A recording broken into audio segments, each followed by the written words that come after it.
ওরে সোনারা, মেয়ে মানুষের খালি ধৈর্য ধরতে হবে। যত ধৈর্য ধরবা তত সংসার সুখের হবে। আজীবন ধৈর্য ধরবা, মানায় নিতে পারলেই জীবনটা সুন্দর। যদি তুমি মাইনে নিয়ে মানায় নিতে পারো তাহলেই করছি শোনা তোমার জীবন সুন্দর। কে করছি শুনবা? যত ধৈর্য শুধু মেয়ে মানুষেরই ধরা লাগবে, পুরুষ মানুষের কোনো ধৈর্য ধরা লাগে না।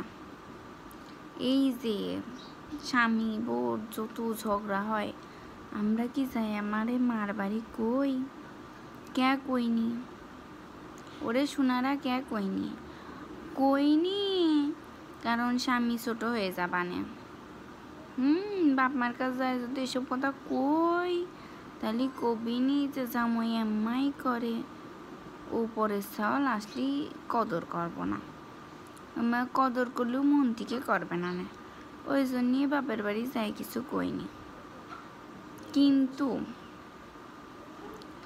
স্বামীকের যদি কিছু একটা ওই চিন্তা করে না যে বউ গোপনে কব, কিংবা বউ শাসন করলে গোপনে করব। চিল্লা পাল্লা বাড়ি এমনভাবে মাথায় করে, সে তো চিল্লা পাল্লা করি বাইর হয়ে যায়।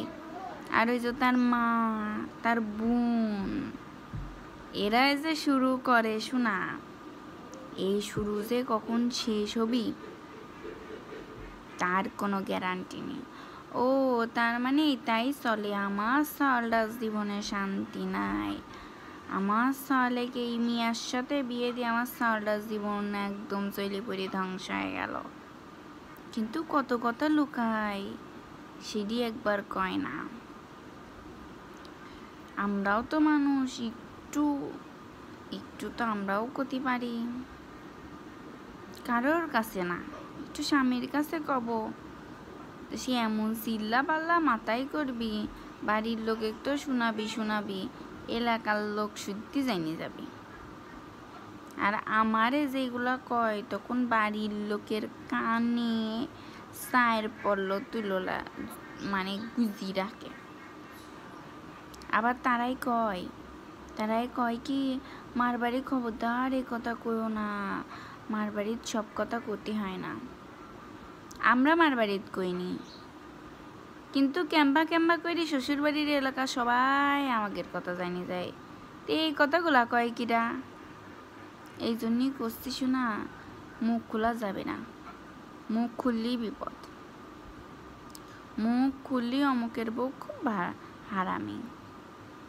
আর যদি মুখ না খোলা যায় তাহলে ভালো হতে পারবা না, কিন্তু মোটামুটি কাতারে চলো।